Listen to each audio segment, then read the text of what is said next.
성경에 우리가 잘 아는 하나님의 명령이지요. 항상 기뻐하고 쉬지 말고 기도하고 범사에 감사하라. 이렇게 이것이 우리를 향하신 하나님의 뜻이라고 그렇게 말씀합니다.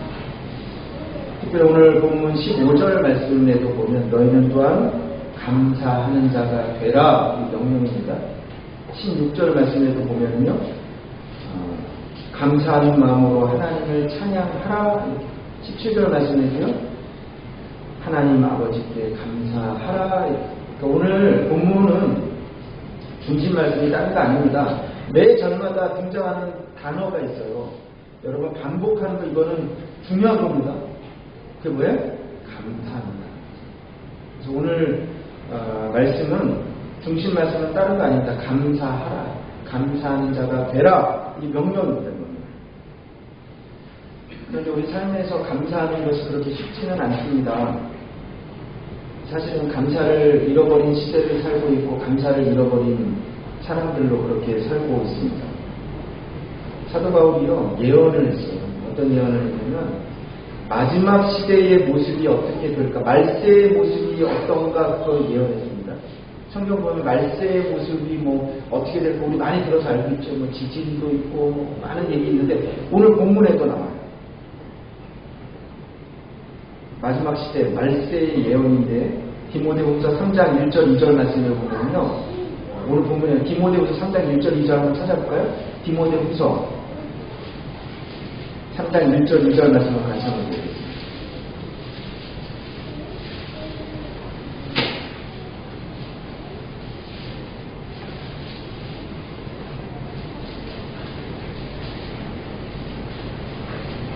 찾으셨죠? 디모데후서 3장 1절 2절 말씀 같이 한번 읽어보겠습니다. 시작. 사람들이 자기를 사랑하며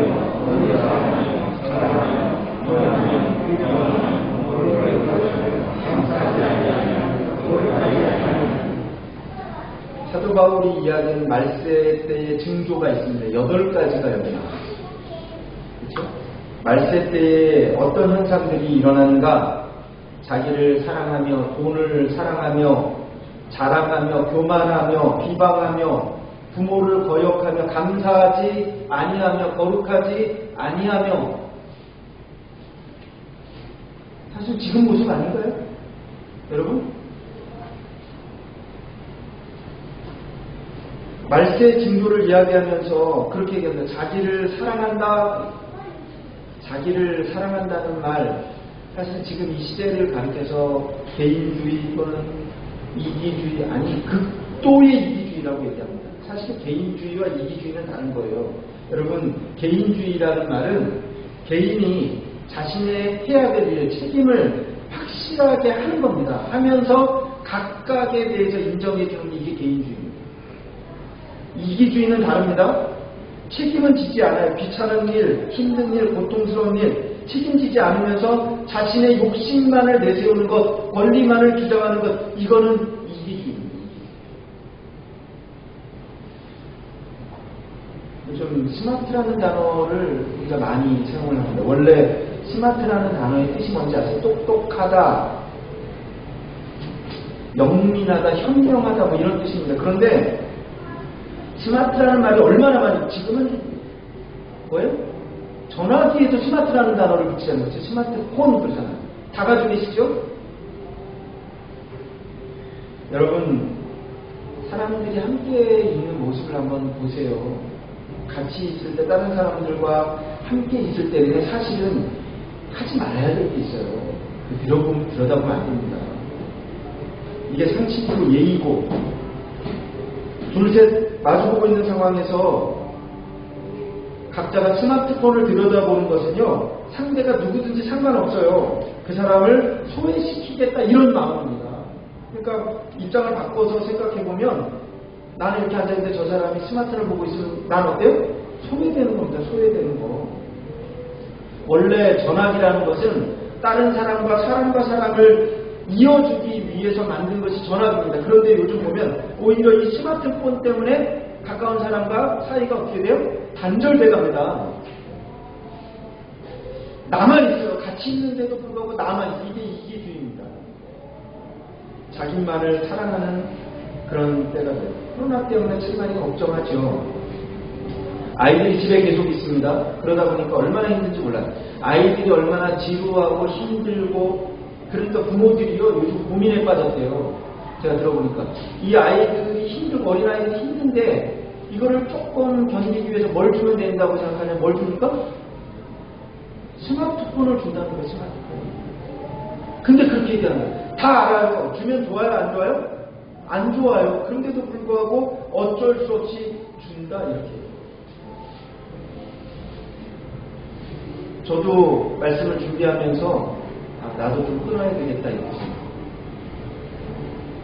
욜로족이라고 하죠. 욜로족.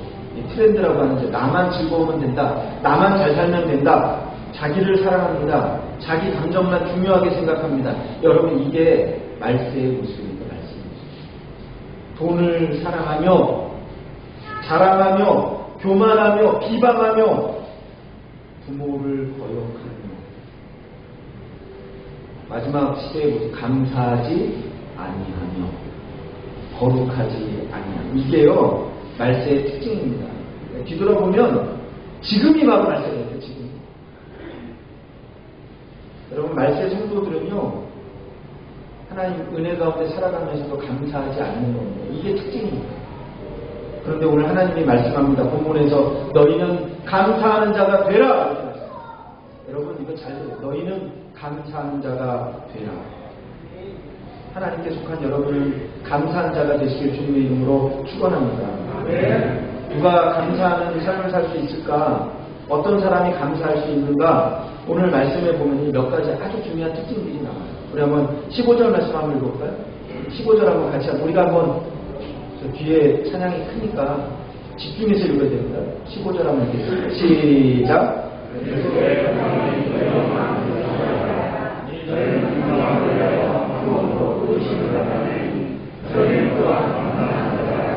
오늘 말씀은 그렇게 얘기합니다. 그리스도의 평강이 우리 마음을 지배할 때 감사하는 사람이 될 수 있다는 겁니다. 여러분, 사람이요 무엇이 마음을 지배하는 게 참 중요합니다. 그렇죠? 나의 마음을 지배하고 무엇이 주장하는가에 따라서 우리의 말이 달라지고, 우리의 생각이 달라지고, 우리의 행동이 달라집니다. 미움과 분노가 우리 마음에 가득 차있으면 그 사람 입에서는 항상 파괴적인 말이 나옵니다. 미움과 분노가 나의 마음을 주장하면 그 사람의 입에서 폭력적인 언어가, 욕설들이 나올 수밖에 없습니다. 그 사람은 미움과 분노의 삶을 살 수밖에 없습니다. 불평과 원망이 내 마음에 가득하고 내 마음을 주장하면 그 사람 입에서는요, 입만 열면 불평하고 원망합니다. 그리고 그 사람은 불평과 원망의 삶을 살 수밖에 없습니다. 그러니까 밖에 있는 상황이 중요한 게 아니고 주변이 중요하고 환경이 중요한 게 아니라 정말 중요한 건 뭐냐면 내 마음이 무엇이 주장하고 있는, 이게 참 중요해요. 예수님은 그래서 그렇게 말씀하시잖아요. 밖에서 안으로 들어가는 것이 우리를 더럽게 하는 것이 아니라 안에서 밖으로 나오는 것이 우리를 더럽게 한다. 여러분, 마음에 있는 것이 밖으로 나옵니다. 요즘 청소년들을 바라보면 제일 문제가 뭐냐면 말이거든요. 얼마나 거칠고요, 욕설하고요. 여러분, 이게 단지 말이 거칠어서 문제가 아니라는 겁니다. 왜냐하면 속에 있는 것이 밖으로 나오니까. 그래서 성경은 그렇게 오늘 우리에게 명령합니다. 그리스도의 평강이 너희 마음을 주장하게 하라, 이렇게 말씀합니다. 그리스도의 평강이 우리 마음을 주장할 수 있기를 바랍니다. 그럴 때 비로소 우리는 감사하는 자가 될 수 있습니다. 그리스도의 평강이 무엇입니까? 그리스도의 평강은 그리스도 안에 있는 사람이 누리는 평강이에요. 세상이 줄 수 없는 평강입니다. 그래서 예수님은 요한복음 14장 27절에 이렇게 말씀합니다. 평안을 너희에게 주노라. 나의 평안을 너희에게 주노니 내가 너희에게 주는 것은 세상이 주는 것과 같지 아니하니라. 너희는 마음에 근심하지도 말고 두려워하지도 말라. 내가 너희에게 주는 평안은 세상이 주는 것과는 같지 않다, 이렇게 말씀합니다. 여러분, 그리스도의 평강은 세상이 줄 수 없습니다. 하늘로부터 임하는 평강입니다. 죄와 사망의 법에서 해방된 사람만이 누릴 수 있는 평강입니다. 누구도 빼앗아갈 수 없습니다. 마귀도 빼앗아갈 수 없는 평강입니다. 어떤 고난과 역경, 우리의 환경에 시련이 와도 빼앗아갈 수 없습니다. 그리스도의 평강은 인생의 환난과 고난 가운데 그 가운데서도 누릴 수 있는 평강입니다. 누가 감사의 삶을 살 수 있습니까? 고난이 없는 사람? 문제가 없는 사람? 그렇지 않습니다. 지난주에 인터넷 세계에 많은 일들이 있었지만 그 중에 하나 우리를 깜짝 놀라게 한 내용 중에 하나가 뭐냐면 미국의 가장 큰 부자 중에 한 사람이 자살을 했는데 자살. 돈 많으면 평강합니까? 평안합니까? 그리스도의 평강이 내 마음을 주장하는 사람이 감사의 삶을 살아갈 수 있습니다. 세상이 줄 수 없는 그리스도의 평강을 누리며 살아가는 사람이 하나님의 음성을 듣고 감사의 삶을 살아갑니다. 그러니까 불평과 원망이 내 마음을 주장하면 불평과 원망의 삶을 살 수밖에 없습니다. 그렇기 때문에 우리는 매일 눈을 뜨면서 기도하는 기도의 제목이 좀 바뀌어지기를 소원합니다. 오늘부터는 우리의 기도 제목이 좀 바뀌어졌으면 좋겠어요. 불평과 원망이 내 마음을 주장하지 않게 해주세요. 이렇게 기도하세요. 내가 처한 상황과 형편과 처지가 내 마음을 주장하지 않게 도와주세요. 기도하시기 바랍니다. 그리고 우리 그렇게 기도해요. 그리스도의 평강이 내 마음을 주장하도록 도와주세요. 그리스도의 평강이 내 마음을 주장하도록 해주세요. 그럴 때 우리는 감사하는 자가 될 수 있습니다. 다시 한번 우리 한번 15절 말씀 한번 읽어볼까요? 15절 말씀을 생각하면 다시 한번 읽겠습니다. 시작.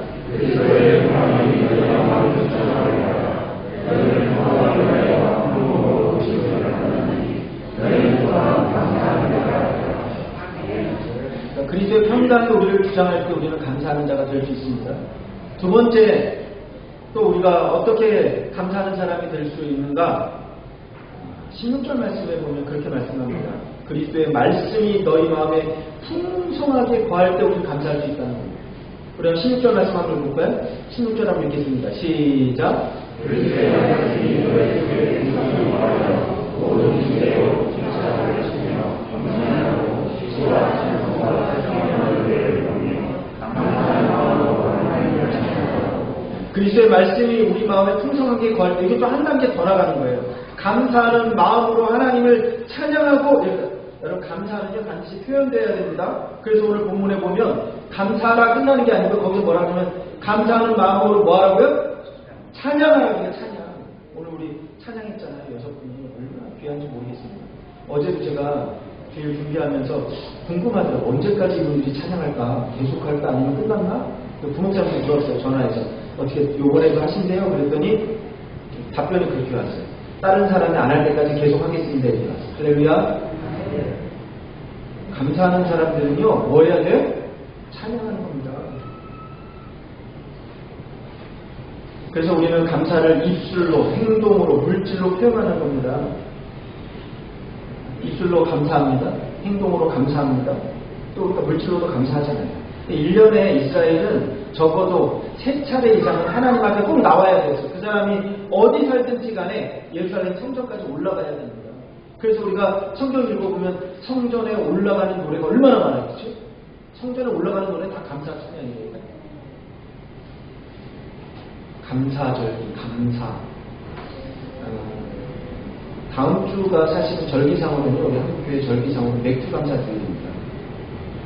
우리 교회는 맥주감사주일은 좀 시대랑은 안 맞는 것 같다. 그래서 지금 그건 없앴어요. 그런데 맥주감사절은 없앴습니다. 그러나 여러분 감사는 하는 겁니다. 감사하는 자가 되라고 했죠. 본문은 어떻게 말씀합니까? 감사를 찬양으로 표현하고 있어요. 하나님을 향한 우리의 감사는 반드시 찬양으로 표현해야 됩니다. 사도행전 16장에 보면은 바울과 실라가 억울하게 감옥에 갇혔어요. 빌립보 감옥에 갇혔는데 다른 것도 아니고 그날 길을 가는데 귀신 들려서 점치던 여자가 너무너무 이 사람들을 방해하니까 그 사람을 자유롭게 해줬어요. 해방시켜줬습니다. 귀신으로부터. 그런데 유명을 쓰고 감옥에 들어갑니다. 깊은 감옥 속에 옥문을 굳게 잠그고 발에는요 착고까지 채워져 있습니다. 매맞고 억울합니다. 하나님을 원망할 수 있는 그런 상황이었습니다. 그런데 우리가 아는 것처럼 그 밤에 말씀 읽어보면 바울과 시라가 그 깊은 감옥 가운데 무엇 했냐면 하나님을 찬양합니다. 작은 소리로 찬양한 거 아닙니다. 그 감옥의 모든 사람들이 다 들을 수 있는 큰 찬양 소리였습니다. 그때 어떤 일이 일어납니까? 찬양 소리가 들리자마자 옥문이 열리고 묶여있던 착고가 풀어지는 역사가 일어납니다. 여러분 인생 가운데 묶인 것이 풀어지고 닫힌 것이 열리는 놀라운 기적을 경험하고 싶습니까? 최악의 상황 가운데 찬양하시길 주님의 이름으로 축원합니다. 누가 최악의 상황 가운데 찬양할 수 있는가? 오늘 본문 말씀에 보면 그리스도의 말씀이 내 안에 풍성하게 거하는 사람이 찬양할 수 있는 거예요. 그래서 오늘 본문은 우리에게 이렇게 말합니다. 그리스도의 말씀이 너희 속에 풍성히 거하게 하라. 그리스도의 말씀이 내 속에 거할 때 감사가 나옵니다. 하나님의 말씀이 나를 지배하기 시작하면, 하나님의 말씀이 풍성하기 시작하면 감사합니다. 그리고 찬양합니다. 그럼 16절 말씀을 다시 한번, 복습이라는 거 이런 게 복습 중요합니다. 한번 읽어보겠습니다. 시작.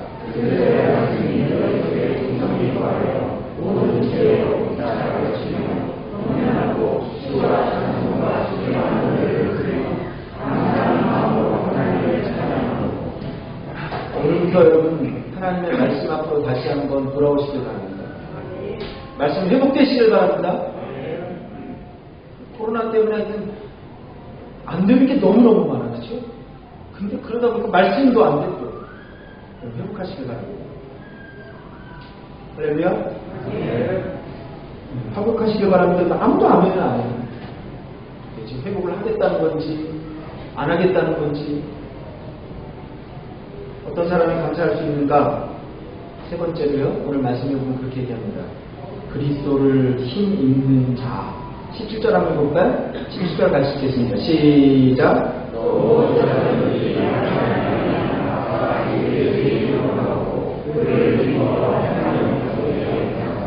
그를 힘입어 하나님 아버지께 감사하는 자가 되라. 우리 모두 불평과 원망의 삶을 살고 싶은 사람 하나도 없습니다. 그래서 저도 그렇고 여러분도 그렇고 아마 모두가 생각으로는 나는 감사하는 자가 되고 싶다. 아마 말씀을 듣고 예배를 드리고 나가면 다 그럴 거예요. 그런데 문제는 감사의 삶을 사는 게 쉽지가 않아요. 그렇지, 쉽지 않습니다. 왜냐하면 우리는 다 타락한 아담의 후손이기 때문에 그렇습니다. 타락한 죄성을 가지고 있는 우리는 원망하고 불평합니다. 아담이 처음 타락해서 처음으로 그 입에서 나온 말이 뭔지 아세요? 여러분? 아담이 처음 타락해서 하나님 앞에 딱 한 말이 그거예요. 저 여자 때문입니다. 이게 핑계입니다. 원망이고 불평입니다. 처음에 하와를 만나고 그를 보았을 때 그렇게 사랑한다고 고백했어요. 이는 내 뼈 중에 뼈요 내 살 중에 살이다. 이거는요 엄청난 사랑의 고백입니다. 그런데 타락하고 제일 처음 말이 불평이에요. 저 여자 때문입니다. 가인이 아우 아벨을 죽인 후에 처음 했던 말이 뭔지 아세요? 그 역시 불평이었습니다. 내가 내 아우를 지키는 자입니까? 그랬어요. 아담이 후손이기 때문에 그래요. 일만 열면요, 우리가 일만 열면 불평과 원망이 쏟아져 나옵니다. 우리의 환경과 어려운 상황 속에서 감사하며 산다는 게 결코 쉽지 않습니다. 말은 쉽지, 그렇죠? 여러분 감사하는 자가 되세요? 네, 말은 쉬워. 아멘. 그런데 우리 삶 가운데는 그게 쉽지가 않아요. 그런데 오늘 본문은 분명히 얘기합니다. 그리스도로 힘입을 때 감사할 수 있습니다. 바울은 그리스도를 힘입어 하나님 아버지께 감사하라. 힘입는다 이 말에서 원래 원문을 보면 통한다, 말미암는다, 때문이다, 누구누구에 의해서 이런 뜻이에요. 그러니까 우리의 힘과 결심으로만 감사의 삶을 살기가 어렵습니다. 그러나 예수 그리스도로 힘입을 때, 예수 그리스도를 통하여, 예수 그리스도로 말미암아, 예수 그리스도 때문에, 예수 그리스도의 의지에서 우리는 하나님께 감사하는 삶을 살 수 있습니다. 여러분, 상황은 감사하기 쉽지 않습니다. 지금 코로나 때문에 저도 그렇고 여러분 모두가 감사하기 쉽지 않습니다. 모든 면에서. 그러나 모든 사람이 다 똑같아요. 문제 없는 사람은 없습니다. 다 문제를 가지고 있습니다. 그럼에도 불구하고 오늘 주님이 우리와 함께 하십니다. 내 삶의 이유, 소망, 해답이 되시는 주님이 함께 하시기 때문에 우리는 감사할 수 있습니다. 왜 감사해야 되는가? 오늘 본문에 보면 감사하는 자가 되라, 감사하고 찬양해라, 감사해라 이렇게 명령합니다. 여러분, 감사는요 또 다른 축복의 시작이기 때문에 그렇습니다. 우리 성경에 보면 누가복음에 그런 얘기 나와요. 10명의 문둥병자가 다 고침을 받았어요. 그런데 돌아와서 예수님께 감사한 사람은 오직 한 사람밖에 없었습니다. 그 사람은 사마리아 사람이더라 이렇게. 그러니까 10명이 있지만 감사하는 사람 몇 명이냐면 한 사람밖에 없어요. 그러니까 퍼센티지로 감사할 수 있는 확률은 몇 퍼센트예요? 10%. 여러분의 삶 가운데 10% 감사나요? 여기 좀 올려가시길 바랍니다. 그런데 그 사람이 주님께 와서 하나님께 영광을 돌리며 감사했습니다. 사마리아인, 친구가 출신은 관계가 없습니다. 예수님께서 그 사람에게 이렇게 말씀합니다. 내 믿음이 너를 구원하였느니라. 다시 말하면 그겁니다. 육신의 고침을 받고 감사했더니 구원의 은혜를 받았습니다. 감사는 또 다른 감사의 제목을 낳습니다. 감사하면 기적이 일어납니다. 오병이어 사건 우리 다 알잖아요. 그렇죠? 보리떡 5개, 물고기 2마리. 근데 몇 명이 먹었냐면 성인 남자만 5,000명이 먹고 얼마가 남았습니까? 12바구니, 12강줄이가 남았어요. 그런데 거기 말씀해 보면 그 오병이어 작은 것 그거 앞에 두고 주님께서 먼저 감사의 기도를 하셨어요. 마가복음 6장 41절에 예수께서 떡 5개와 물고기 2마리를 가지사 하늘을 우러러 축사하시고 떡을 떼어 제자들에게 주어 사람들에게 나누어 주게 하시고 또 물고기 2마리도 모든 사람에게 나누시네. 그러니까 예수님이 먼저 축사하십니다. 여러분이 축사하셨다는 건 다른 거 아닙니다. 감사하셨습니다. 감사. 주님은요 초라한 음식이지만 하늘을 우러러 감사하셨습니다. 그리고 떼어주면 또 생깁니다. 떼어주면 또 생깁니다. 쌓아놓은 것 아닙니다. 그러니까 우리가 순서를 알아요. 감사가 먼저입니다. 기적이 먼저였습니까? 감사가 먼저였습니까? 감사가 먼저. 요한복음 11장 죽은 나사로를 주님께서 살리는 장면이 나옵니다. 무덤의 문을 열고 주님이 먼저 감사기도 합니다. 11장 41절 보면 돌을 옮겨놓으니 예수께서 눈을 들어 우러러보시고 이르시되 아버지여 내 말을 들으신 것을 감사하나이다. 여러분 감사기도 후에 예수님이 명령합니다. 나사로야 나오너라. 여러분 기적이 먼저입니까? 감사가 먼저입니까? 성경은 분명히 얘기하고 있어요. 감사를 드리면 기적이 일어납니다. 감사할 때 묶인 것이 풀어지는 겁니다. 물질에 묶인 것, 건강에 묶인 것, 가정 자녀의 모든 묶인 것, 관계 가운데 묶인 것, 여러분 우리의 감사를 통해서 풀어지기를 주님의 이름으로 축원합니다. 감사할 때 기적이 일어납니다. 행복합니다. 그러니까 행복하기 때문에 감사하는 것이 아니라 감사하기 때문에 행복합니다. 이런 순서가 중요합니다. 인간은 참 신기합니다. 감사한 만큼 행복합니다. 불평한 만큼 불행해지고 초라해지는 것입니다. 스펄전 목사님이 그렇게 말씀합니다. 인간은 신기하다. 우리가 불행할 때 감사하면 불행이 끝이 나고 형통할 때 감사하면 형통이 계속된다. 아시겠어요? 불행할 때 감사하면 불행이 끝이 난다니까요. 우리가 형통한 가운데 감사하면 형통은요 계속돼요. 오늘 본문 우리에게 명령합니다. 너희는 감사하는 자가 되라. 감사할 때 행복과 성공과 기적이 나타납니다. 감사할 때 또 다른 감사의 조건들이 생겨납니다. 오늘 이제 말씀에 순종하는 저와 여러분이 되실 주님의 이름으로 축원합니다. 다시 한번 기도하겠습니다. 좋으신 하나님 감사합니다. 오늘 우리를 주의 전으로 불러주시고 하나님의 말씀 가운데 서게 하시니 감사합니다. 우리가 세상을 바라보며 우리의 환경을 바라보며 우리의 문제를 바라보며 코로나를 바라보며 우리가 감사하지 않았습니다. 주님 감사를 잃어버린 이 시대를 살아갑니다. 주의 명령 앞에 오늘도 순종하게 하여 주시옵소서. 너희는 감사하는 자가 되라. 그리스도의 평강을 우리 가운데 허락하여 주시옵소서. 그리스도의 말씀을 우리 가운데 풍성하게 허락하여 주시옵소서. 오늘도 이제 이후로는 그리스도로 힘입어 감사하는 자가 되게 하여 주시옵소서. 예수 그리스도의 이름으로 기도드리옵나이다.